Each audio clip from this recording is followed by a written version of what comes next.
വൈദ്യുതി വകുപ്പ് മന്ത്രിയാണ്. കെ കൃഷ്ണൻകുട്ടി MLA ഓഫീസിൽ നിന്ന് നടക്കാവുന്ന ദൂരമേ ഉള്ളൂ ചിറ്റൂർ താലൂക്ക് ആശുപത്രിയിലേക്ക്.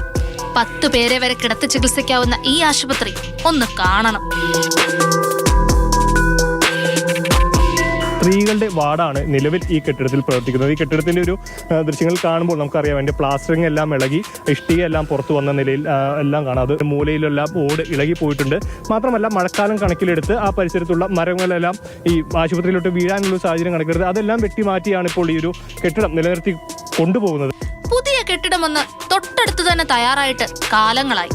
പക്ഷേ ഫർണിഷിംഗ് അനിശ്ചിതമായി വൈകുന്നത് കൊണ്ട് ഇവിടെ എത്തുന്നവർ ഈ പുരാതന മേൽക്കൂരയ്ക്ക് കീഴിൽ ജീവൻ കയ്യിൽ പിടിച്ച് ചികിത്സ തേടുന്നു. കേന്ദ്രത്തിന്റെ പൊതുമേഖലാ സ്ഥാപനമായ ഹൈറ്റ്സിനായിരുന്നു ഈ പുതിയ കെട്ടിടത്തിന്റെ നിർമ്മാണ ചുമതല. അവർ കൈമാറാത്തതാണ് ഈ പുതിയ കെട്ടിടം പ്രവർത്തനം ആരംഭിക്കാൻ കാലതാമസം ഉണ്ടാകുന്നത് എന്നുള്ളതാണ് ആശുപത്രി അധികൃതർ വ്യക്തമാക്കുന്നത്.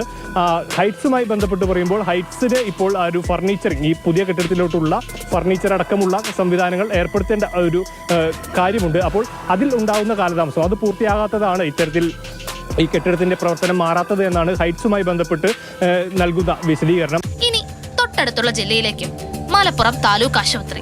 ബലക്ഷയം സംഭവിച്ച കെട്ടിടത്തിൽ പ്രവർത്തിക്കുന്ന മലപ്പുറം നഗരമധ്യത്തിലെ താലൂക്ക് ആശുപത്രിയുടെ കാഴ്ച 1 വർഷം മുമ്പേ മാതൃഭൂമി ന്യൂസിലൂടെ പ്രേക്ഷകർ കണ്ടതായിരുന്നു.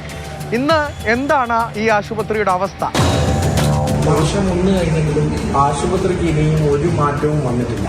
അടിയന്തര ചികിത്സ തന്നെയാണ് മലപ്പുറം താലൂക്ക് ആശുപത്രിക്ക് വേണ്ടത്. പഴകിയ കെട്ടിടങ്ങൾ പൊളിച്ചു മാറ്റണമെന്ന് ഇന്നും ഇന്നലെയും പറഞ്ഞു തുടങ്ങിയതല്ല. 1.5 വർഷം കഴിഞ്ഞു ഈ 10 കോടി രൂപയുടെ AS കിട്ടിയിട്ട്. എന്നിട്ടാണ് ഇപ്പോൾ സാങ്കേതികത്വം പറഞ്ഞിങ്ങനെ വീണ്ടും നീണ്ടുപോകുന്നത്. ഇപ്പോൾ അതിന് തടസ്സം എന്താണെന്ന് വെച്ചാൽ ചീഫ് സെക്രട്ടറി അധ്യക്ഷനായിട്ടുള്ള സ്റ്റേറ്റ് ലെവൽ കമ്മിറ്റിയാണ് അതിൽ അംഗീകാരം കൊടുക്കുന്നത്. അപ്പോൾ റിവേഴ്സ് എസ്റ്റിമേറ്റിൽ അംഗീകാരം കൊടുത്തിട്ടില്ല. പുതുക്കി പണിയാനുള്ള 10 കോടിയൊക്കെ റെഡിയാണ്. പക്ഷേ മുട്ടാപ്പോക്കുകൾ കാരണം പേപ്പറിൽ ഒതുങ്ങുന്നു. ഇനി തിരുവനന്തപുരത്തേക്ക് വരാം. മെഡിക്കൽ കോളേജിലെ പ്രശ്നം വിശ്രമ കേന്ദ്രമാണ്. ഇതിനു മുൻപും ഈ വിശ്രമ കേന്ദ്രത്തിന്റെ അവസ്ഥ കാണിക്കാനായി നമ്മൾ ഇവിടേക്ക് എത്തിയിട്ടുണ്ട്. നല്ലൊരു കെട്ടിടമാണ്. തിരുവനന്തപുരം മെഡിക്കൽ കോളേജിൽ എത്തുന്ന ആ രോഗികളും രോഗികളുടെ കൂട്ടിരിപ്പുകാരുമൊക്കെ എത്ര ബുദ്ധിമുട്ടിൽ ആണ് കഴിയുന്നത് എന്ന് നമ്മൾ കണ്ടിട്ടുള്ളതാണ്. നിലത്തൊക്കെ കിടക്കേണ്ടി വരുന്ന അവസ്ഥയാണ്. പണിതിട്ട വിശ്രമ കേന്ദ്രത്തിന്റെ ഇപ്പോഴത്തെ സ്ഥിതി ഇങ്ങനെയാണ്. താഴെയൊക്കെ നോക്കിയാൽ മദ്യക്കുപ്പികളടക്കം ഇവിടെ കിടക്കുന്നുണ്ട്. SIT കോമ്പൗണ്ടിനുള്ളിലാണ് കൊതുകുതിരികളൊക്കെ കിടക്കുന്നത് കാണാം. തിരുവനന്തപുരം നഗരസഭയുടെ വിശ്രമ കേന്ദ്രം എന്നുള്ള നിലയ്ക്കാണ് ഇത് പണിതിട്ടിരിക്കുന്നത്. അതിന് തൊട്ടിപ്പുറയായി പൊളിഞ്ഞു വീഴാൻ പരുവത്തിന് കാലാകാലങ്ങളായി പഴക്കം ചെന്ന് പ്രായമായി അവശതയിലായ മറ്റൊരു കെട്ടിടം ഇവിടെ നിന്ന് നോക്കിയാൽ തന്നെ നമുക്ക് കാണാൻ കഴിയുന്നു. പുതിയ കെട്ടിടങ്ങളും ഫണ്ടും ഒക്കെ ഉണ്ട്. ഉണ്ടാക്കിയിട്ടതുപോലും ഉപയോഗിക്കാതെ ഇടിഞ്ഞു വീഴുന്ന കെട്ടിടത്തിൽ തന്നെ രോഗികളെ പാർപ്പിക്കുന്നത് അനാസ്ഥയല്ലാതെ മറ്റെന്ത്?